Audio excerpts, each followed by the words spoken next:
আগন্তুক নিৰ্বাচনৰ বাবে তৎপৰ হৈ পৰিছে বিজেপি। পৰামৰ্শ গ্ৰহণৰ বাবে ভিডিঅ' ভান মুকলি গেৰুৱা দলটোৰ ৭৫খন বাহন মুকলি কৰা হৈছে সমগ্ৰ ৰাজ্যজুৰি। গুৱাহাটীৰ বাবে মুকলি ২১খন বাহন। সংকল্প পত্ৰ প্ৰস্তুতৰ বাবে ৰাইজৰ পৰামৰ্শ গ্ৰহণ কৰিব বাহনসমূহে। এই অনুষ্ঠানত অংশগ্ৰহণ কৰিব মুখ্যমন্ত্ৰী ডক্টৰ হিমন্ত বিশ্ব শৰ্মা, ৰাজ্যিক বিজেপিৰ সভাপতি দিলীপ শইকীয়াই। বিধানসভা নিৰ্বাচনৰ বিজেপিৰ তত্ত্বাৱধায়ক বৈজয়ন্ত জয় পাণ্ডাই অংশগ্ৰহণ কৰিব এই কাৰ্যসূচীত। আমি সেই পৰিৱেশ আপোনালোকক দেখুৱাই আছো। গুৱাহাটীৰ বাবে মুকলি কৰিব ২১খনকৈ ভান।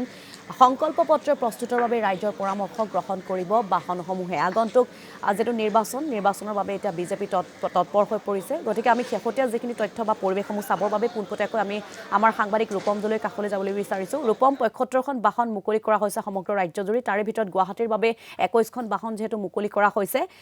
সংকল্প লৈছে আচলতে বিজেপিয়ে। এই কাৰ্যসূচী আজি কেনেকুৱা ধৰণৰ হ'ব, যিহেতু মুখ্যমন্ত্ৰীগৰাকী উপস্থিত হ'বহি? ৰূপম। চাওক ঋতুমণি, বিজেপিয়ে ২০২৬ৰ নিৰ্বাচনৰ বাবে কঁকালত টঙালি বান্ধিছে। অৰ্থাৎ এইবাৰ তেওঁলোকৰ লক্ষ্য যি আছে ১০০খন আসন পোৱা বিজেপি মিত্ৰজোঁটে, আৰু সেই লক্ষ্যৰ দিশে তেওঁলোকে আগবাঢ়িবলৈ বিচাৰিছে আৰু তাৰ বাবেই ৰাইজৰ ওচৰলৈ যাবলৈ বিচাৰিছে, ৰাইজৰ পৰা পৰামৰ্শ গ্ৰহণ কৰিব বিচাৰিছে। যিখন সংকল্প পত্ৰ তেওঁলোকে প্ৰস্তুত কৰিব, সেই সংকল্প পত্ৰখন প্ৰস্তুত কৰাৰ বাবে তেওঁলোকে কিছু পৰামৰ্শ ৰাইজৰ পৰা গ্ৰহণ কৰিব। ইতিমধ্যেই তেওঁলোকে যি ফোন নম্বৰ মিছ কল দিয়া ফোন নম্বৰ, সেই ফোন নম্বৰ মুকলি কৰিছে, ৱেবছাইট মুকলি কৰিছে, তাৰ সমান্তৰালভাৱে মেইল ID তেওঁলোকে মুকলি কৰিছে আৰু আজিৰ দিনটোত তেওঁলোকে মুকলি কৰিব এইসমূহ বাহন। সঞ্জীৱে দেখুৱাইছে যে এইসমূহ বাহন প্ৰায় ৭৫খন বাহন সমগ্ৰ অসমত ঘূৰাৰ ব্যৱস্থা কৰা হৈছে আৰু ৰাইজৰ পদূলিলৈ যাব তেওঁলোকে। যিহেতু কৈ থাকে ৰাইজৰ পদূলিত ৰাইজৰ চৰকাৰ, আৰু সেই উপলক্ষে এই বাহনসমূহ লৈ যাব আৰু এই এটা বিশেষ বাকচ আমি দেখুৱাইছোঁ, এই বাকচটো লৈ যাব ৰাইজৰ পদূলিলৈ আৰু ৰাইজে ইয়াত তেওঁলোকৰ যি পৰামৰ্শ আছে সেই পৰামৰ্শসমূহ ইয়াত বাকচটোত দিব পাৰিব লিখিত আকাৰে। তাৰ সমান্তৰালভাৱে এই বাহনখনত এখন LED ৰখা হৈছে আৰু এই LEDখনত প্ৰধানমন্ত্ৰী নৰেন্দ্ৰ মোদী আৰু অসমৰ মুখ্যমন্ত্ৰী ডক্টৰ হিমন্ত বিশ্ব শৰ্মাৰ আলোকচিত্ৰ সম্বলিত কৰা হৈছে আৰু তলত লিখি দিয়া হৈছে যে আপোনাৰ পৰামৰ্শ আগবঢ়াবলৈ এটা নাম্বাৰ দিয়া হৈছে 7002126126। এই নাম্বাৰত মিছ কল দিয়ক। আৰু যদি কিবা পৰামৰ্শ আগবঢ়াবলগীয়া থাকে কাৰোবাৰ, বিভিন্ন সামাজিক কাম, বিভিন্ন ৰাজহুৱা কাম, ৰাজহুৱা স্বাৰ্থজনিত কামসমূহৰ পৰামৰ্শ তেওঁলোকে এই নাম্বাৰত মিছ কল দিব লাগিব। এই নাম্বাৰত মিছ কল দিলে লিংক এটা আহিব আৰু সেই লিংকটোত তেওঁলোকে তাত যিখিনি পৰামৰ্শ থাকে সেই পৰামৰ্শখিনি দিব পাৰিব।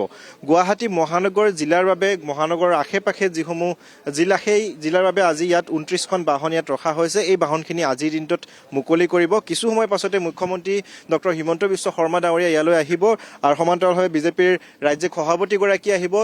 তেওঁলোকৰ উপস্থিতিত এই বাহনখিনি তেওঁলোকে মুকলি কৰিব আৰু আজিৰে পৰা ৰাইজৰ পদূলিলৈ এই বাহনসমূহ যাব। অৰ্থাৎ ২০২৬ত বিজেপিয়ে যি ধৰণে আশা কৰিছে ১০০খন আসন তেওঁলোকে লাভ কৰাৰ তেওঁলোকে আশা কৰিছে বিজেপি মিত্ৰজোঁটে, আৰু তেওঁলোকে কৰা যিসমূহ কাম, সেই কামসমূহ ইয়াত LED ব্যৱস্থা কৰা হৈছে। বিগত সময়ছোৱাত তেওঁলোকে বিজেপি চৰকাৰে যিসমূহ কাম কৰিছে সেই কামসমূহ ইয়াত দেখুওৱাৰ ব্যৱস্থা কৰিব আৰু ৰাইজক আকৰ্ষিত কৰিবলৈ তেওঁলোকে চেষ্টা কৰিব। আমি দেখুৱাইছোঁ যে এই বাহন প্ৰায় ইয়াত ২৯খন বাহন আছে। এই বাহনখিনি তেওঁলোকে সম্পূৰ্ণৰূপে সাজু কৰি ৰাখিছে।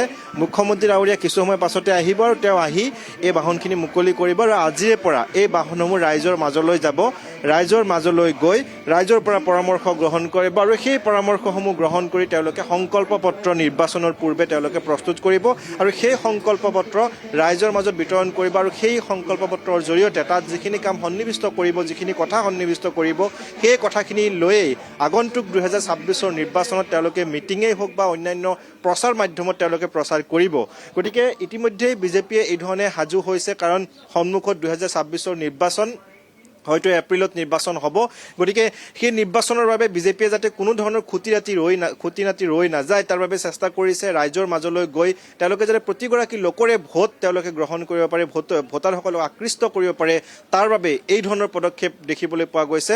আমি কৈছোঁৱেই যে কিছু সময় পাছতে মুখ্যমন্ত্ৰী আহিব, মুখ্যমন্ত্ৰী আহি মুকলি কৰিব আৰু ইয়াত এটা স্কেনাৰ দিয়া হৈছে। আমি দেখুৱাইছোঁ যে স্কেন কৰিলে এটা স্কেনাৰ আছে আৰু সেই যিটো স্কেনাৰ আছে সেইটো স্কেন কৰাৰ পাছত লিংক এটা আহিব আৰু সেই লিংক লিংকত গৈ তেওঁলোকৰ পৰামৰ্শসমূহ দিব পাৰিব গতিকে অসম বিধানসভা নিৰ্বাচন 2026ৰ বাবে বিজেপিৰ সংকল্পপত্ৰৰ যিসমূহ পৰামৰ্শ সেই পৰামৰ্শসমূহ এই ধৰণে ৰাইজৰ মাজৰ পৰা তেওঁলোকে গ্ৰহণ কৰিবলৈ চেষ্টা কৰিছে বহুকেইটা মাধ্যম প্ৰায় 4টা মাধ্যম মই পুনৰ কৈছোঁ প্ৰথমটো হৈছে মিছ কল দিয়া এটা ফোন নম্বৰ মুকলি কৰিছে সেই ফোন নম্বৰত মিছ কল দিলেই তেওঁলোকে এটা লিংক আহিব আৰু সেই লিংকত কথাখিনি লিখিব পাৰিব দ্বিতীয়টো হৈছে তেওঁলোকে ৱেবছাইট এটা মুকলি কৰিছে আৰু সেই ৱেবছাইটত গৈ তেওঁলোকে তাত পৰামৰ্শ প্ৰদান কৰিব পাৰিব তৃতীয়টো হৈছে তেওঁলোকে স্কেনাৰ এটা আছে আৰু স্কেনাৰটোত গৈ তেওঁলোকে পৰামৰ্শ প্ৰদান কৰিব পাৰিব আৰু চতুৰ্থটো হৈছে ইয়াত যিটো বক্স ৰাখিছে সেই বক্সত তেওঁলোকে লিখিত আকাৰে যিসমূহ পৰামৰ্শ থাকে ৰাইজৰ সেই পৰামৰ্শসমূহ দিব পাৰিব অৰ্থাৎ সাধাৰণ জনতাই এতিয়া সংকল্প পত্ৰখন প্ৰস্তুত কৰাত তেওঁলোকে অৰিহণা যোগাব কাৰণ